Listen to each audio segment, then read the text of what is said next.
Em nome do Pai, do Filho e do Espírito Santo. Amém. Então, dos efeitos e da necessidade do sacramento da penitência e das disposições para bem recebê-lo. Questão 688.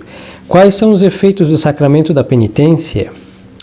O sacramento da penitência confere a graça santificante com a qual são perdoados os pecados mortais e também os veniais que se confessaram e de que haja arrependimento.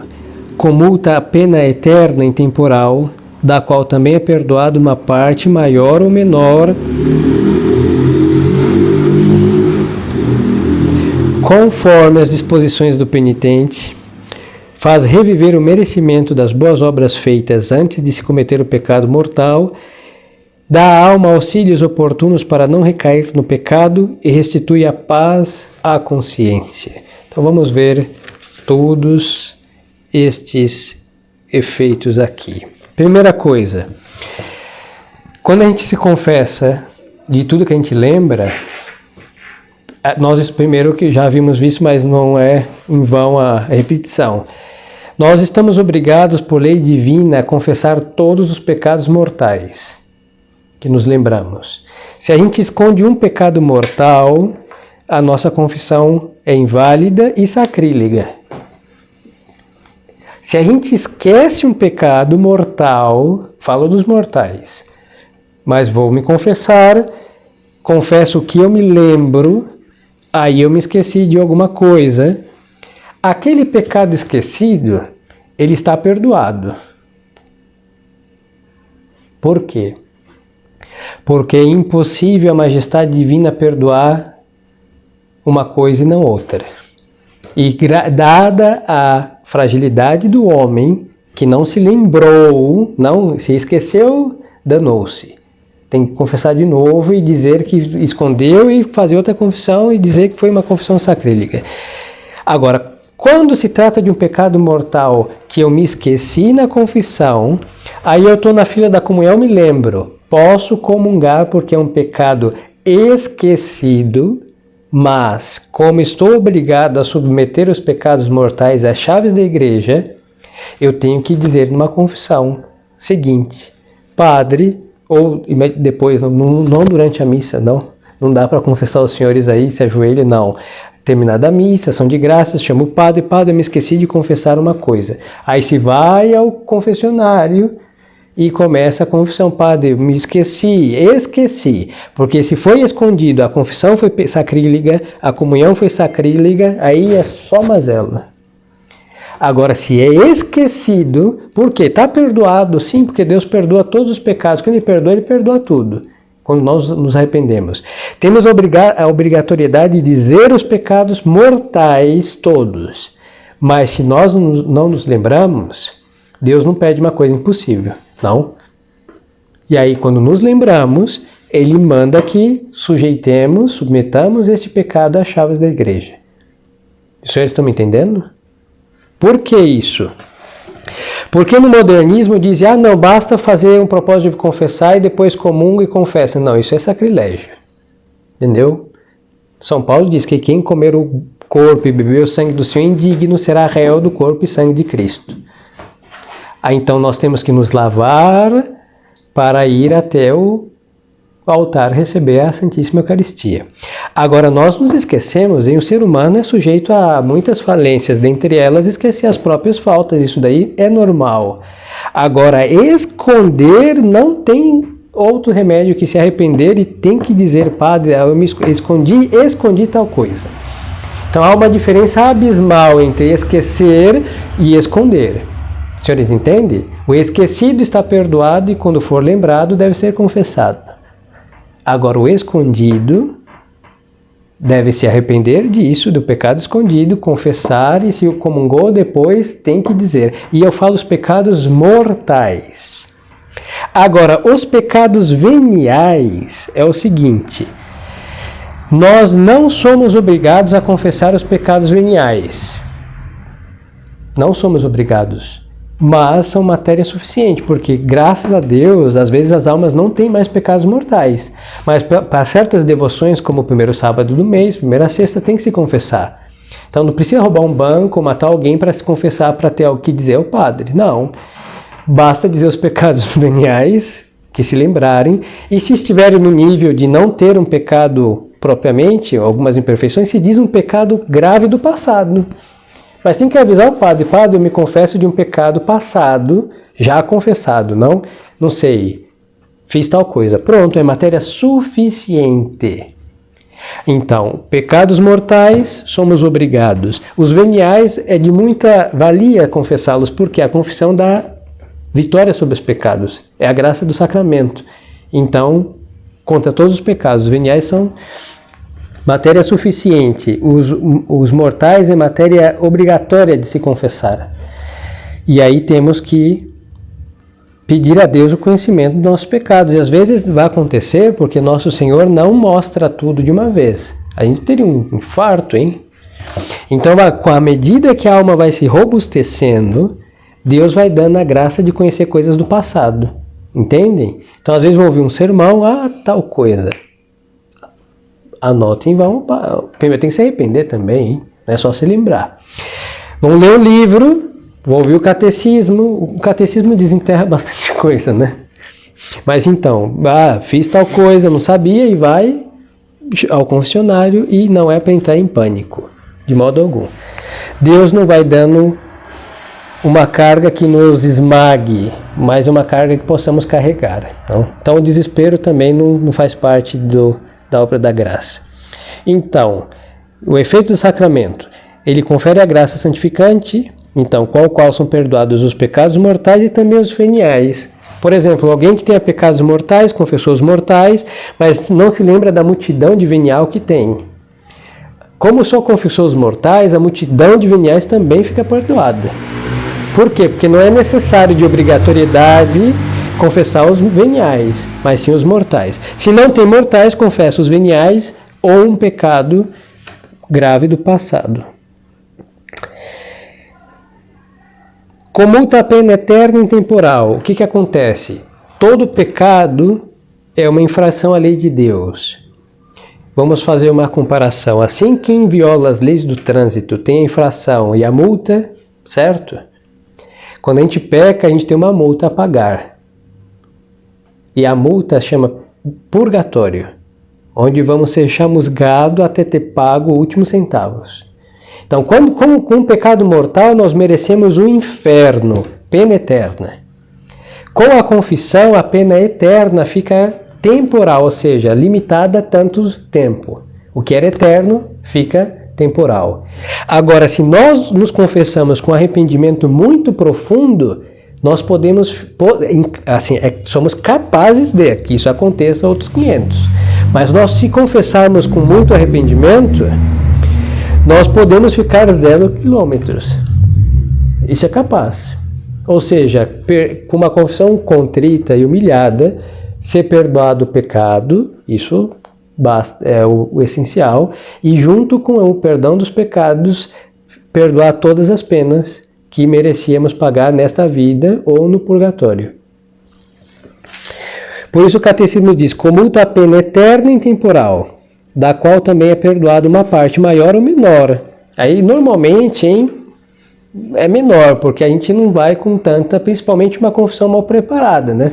Deus é justo. Se a alma se preparou bem, está bem arrependida, contrita e está realmente profundamente esperando o perdão de Deus, aí vai ser equivalente às suas disposições. Então, em uns vai ser mais, outros menos. Mas em todo caso, se confessou de tudo que se lembra de pecado mortal, não vai para o inferno, mas vai para o purgatório. E se foi profundamente confessado, arrependido, pode-se abreviar o purgatório até se livrar dele.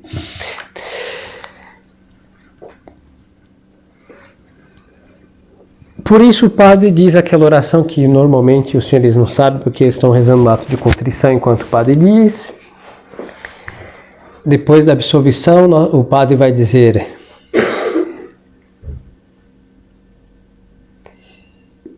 eu só me lembro do confessionário. Vamos começar uma confissão aqui para me lembrar.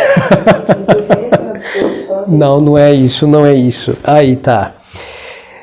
Todo bem que fizerdes e todo mal que suportardes, seja para ti aumento de graça e prêmio de vida eterna.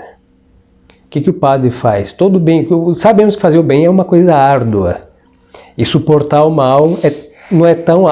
fazer o bem é tão árduo como suportar o mal. É coisa que faz... Então, quando a gente suporta o mal e faz o bem, depois da confissão, a igreja está elevando esse exercício para o quê? Expiar aquelas dívidas que temos das multas para com Deus. Entendeu? Seja para ti aumento de graça, ou seja, suportando o mal e fazendo o bem, aumenta a graça, paga as dívidas com Deus, por isso aumento de graça e prêmio de vida eterna. Aumentando a graça, aumenta o mérito, aumenta a glória.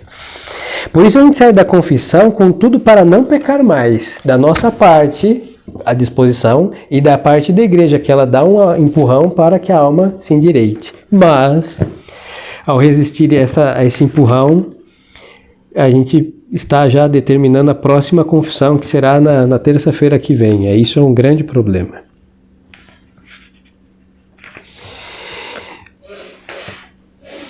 E depois, faz reviver as boas obras feitas antes do pecado. O que acontece? Vamos supor uma alma em graça. Ela rezou, jejuou, fez uma peregrinação, deu esmolas para um pobre, visitou um doente. Tudo isso está no livro da vida. Deus só vai dando prêmio para essas boas obras. De repente, essa pessoa comete um pecado mortal.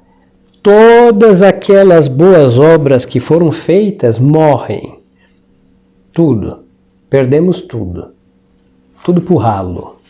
Agora, quando nos confessamos, é possível que essas obras revivam. Entende? Todo bem que foi feito, que morreu por causa do pecado, que Deus faça ressuscitar as nossas boas obras feitas antes do pecado mortal.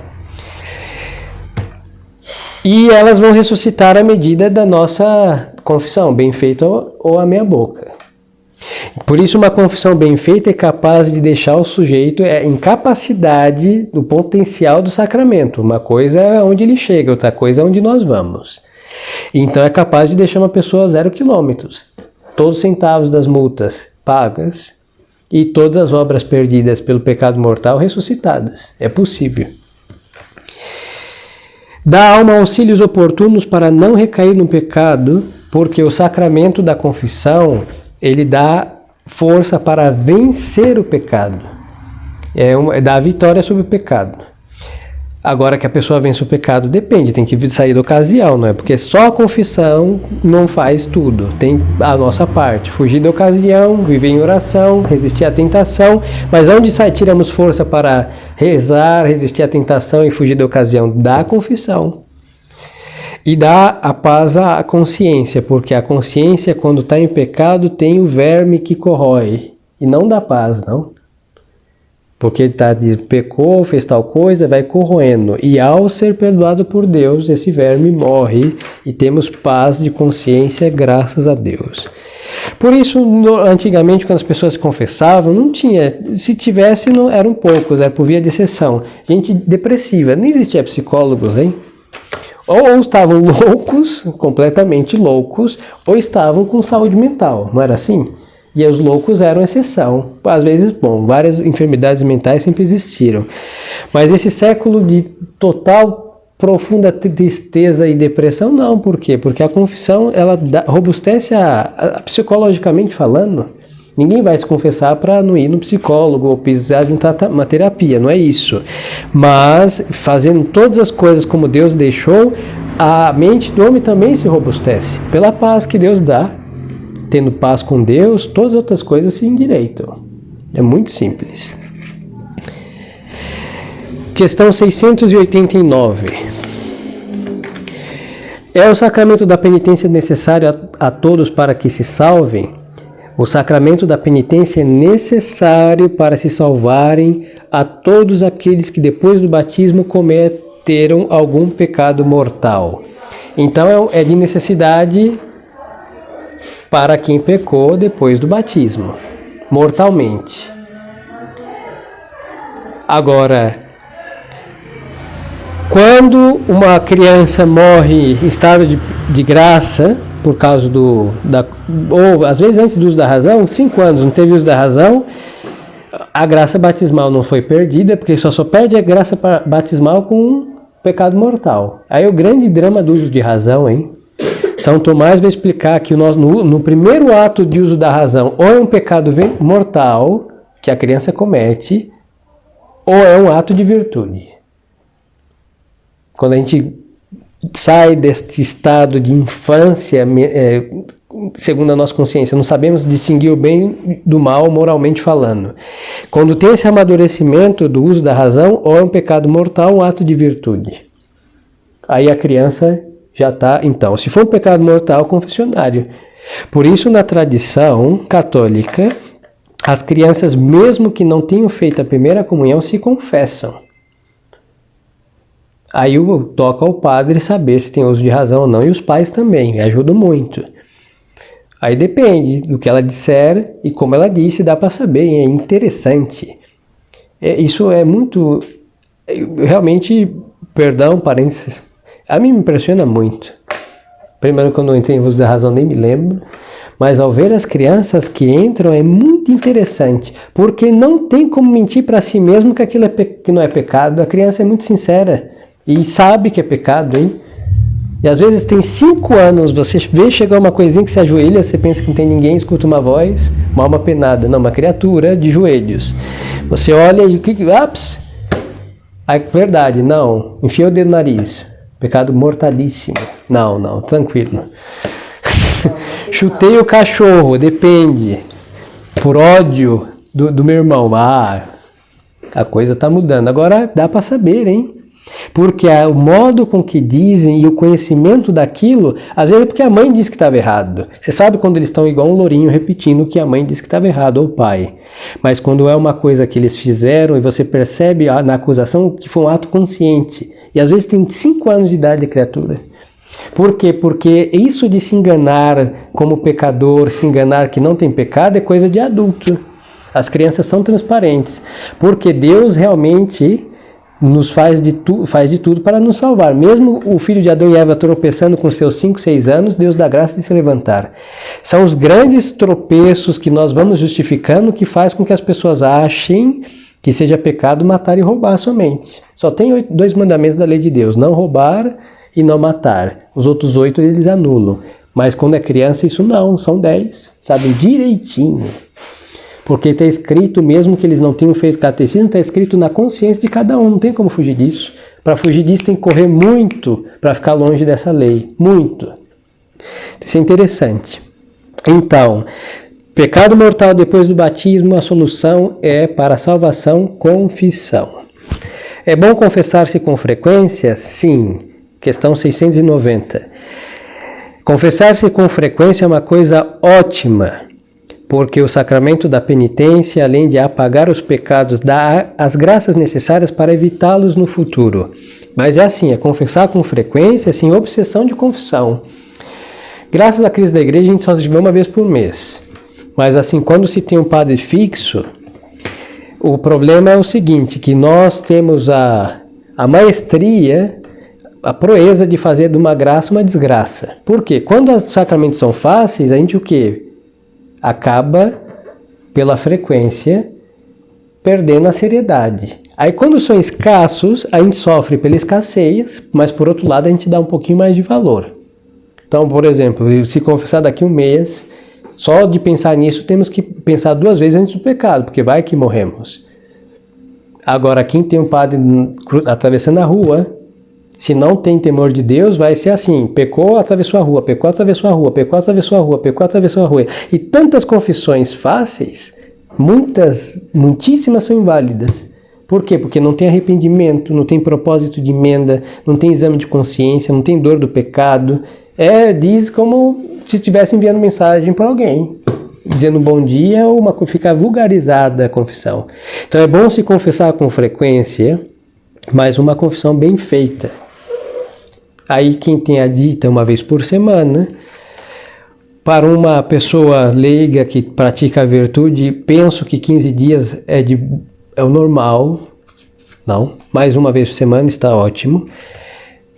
E 1 vez por mês dá para sobreviver muito bem com a graça de Deus. E cada confissão, como a alma vai se esfriando, então coloca mais lenha para se esquentar mais.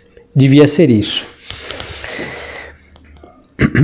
Aí vão falar, tem santos que confessaram todos os dias. Sim, São Luís Gonzaga se confessava todos os dias. E a história dele conta a vida que ele nunca pecou mortalmente. Mas em cada confissão ele ficava mais santo. Mas nós, infelizmente, quanto mais confissão, menos santo, porque vamos acostumando com isso. Mas não é o problema, não está no sacramento, está em quem recebe.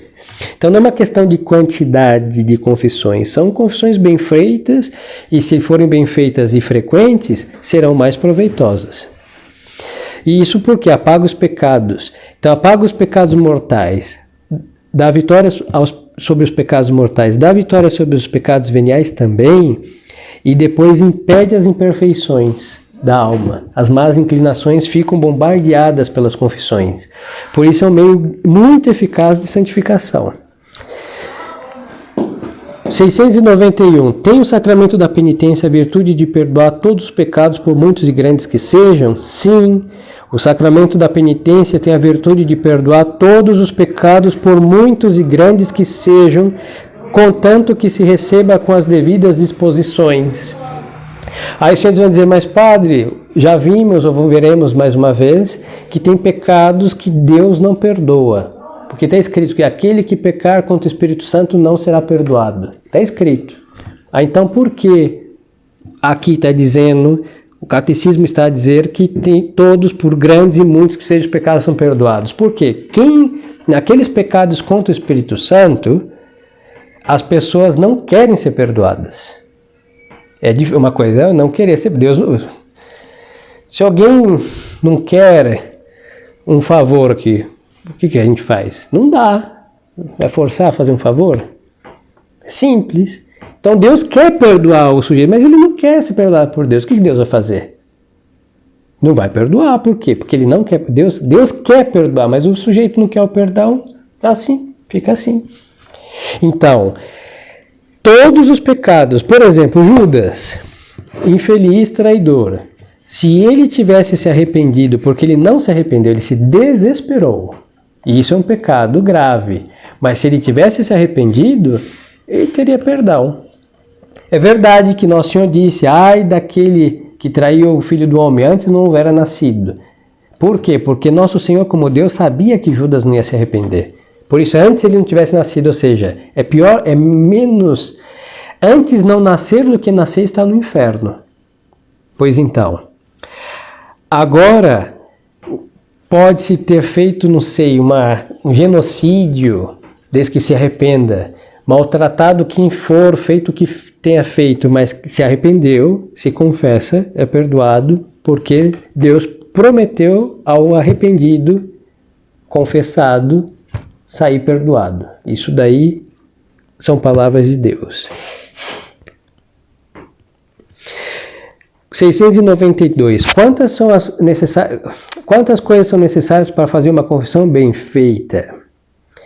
Então, para fazer uma boa confissão são necessárias 5 coisas. 5. Primeira, exame de consciência. Segundo, dor de ter ofendido a Deus. Terceiro, propósito de nunca mais pecar.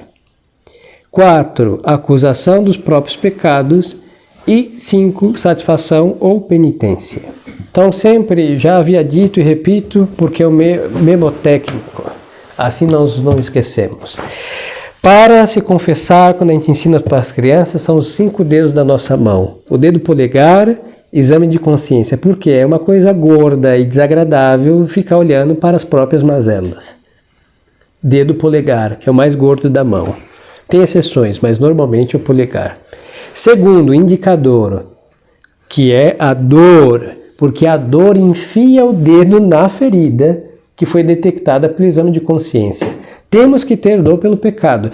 Chorar e se afligir faz parte, mas quando a nossa alma se aflige assim, puxa vida, ofendi a Deus, sou um desatinado, pronto, tem que ter uma dor. E isso é necessário para se confessar validamente.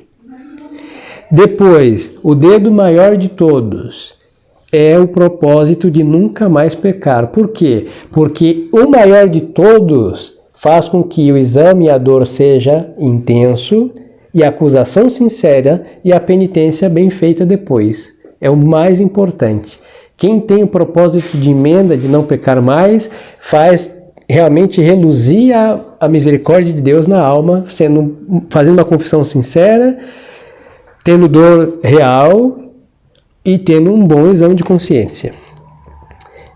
Quarto, a acusação dos próprios pecados. Dos próprios pecados. A gente tem que dizer os nossos pecados e de ninguém mais. Se tem um cúmplice, diz com outra pessoa, mas nunca, jamais diga o nome de ninguém na confissão. Não importa para o padre, hein? E se o padre perguntar o nome de alguém, um fofoqueiro devia estar na calçada, varrendo a calçada para saber da vida dos outros. E a confissão não é para isso, hein? É assim, eu confesso, eu me acuso de meus pecados. Aí, padre, matei, roubei 5 bancos, matei 15 pessoas, não sei, e assim, meus, e de ninguém mais. Agora, se pecou com alguém, induzir fulano a pecar, o quem não importa. Fulano, e basta, sabemos que tem um pecado a mais. Induzir almas para o erro, pronto. Nomes não pertencem ao sacramento da confissão, só o nome dos pecados próprios. A acusação, acabamos de ver, é a satisfação ou penitência, que o padre impõe. E devemos cumprir do jeito que o padre disse. 693. Que devemos fazer antes de tudo para nos confessarmos bem? Para nos confessarmos bem, devemos antes de tudo pedir de todo o coração ao Senhor que nos dê luz para conhecer todos os nossos pecados e força para os detestar. O pecado é sedutor. Se o pecado fosse uma coisa desagradável, uma coisa realmente ruim, ninguém pecaria. Então o grande engano que está por detrás é a sedução do pecado. E para enxergar o pecado tal qual é, porque ele é detestável, ele é uma abominação, ele nos leva para o inferno, mas para enxergar ele nu, como ele é, só com os olhos de Deus.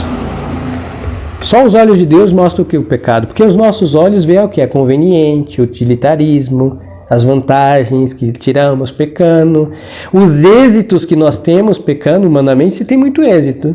Por exemplo, quem mente hoje vai mais para frente do que quem diz a verdade, porque a sociedade funciona com mentira. Quem passa a perna nos outros é um espertalhão. Claro que vai mais para frente, humanamente falando, porque aquele justo, pontual, retinho, vai ficar lá no final da fila. Infelizmente, por quê? Porque a sociedade dá prêmio para quem é o espertalhão. No Brasil isso é muito forte, mas em todos os filhos de Adão e Eva são assim. Então, mas para ver a realidade da virtude, a beleza da virtude, só os olhos de Deus. E para ver a malícia do pecado, só os olhos de Deus. Então pedimos a Deus.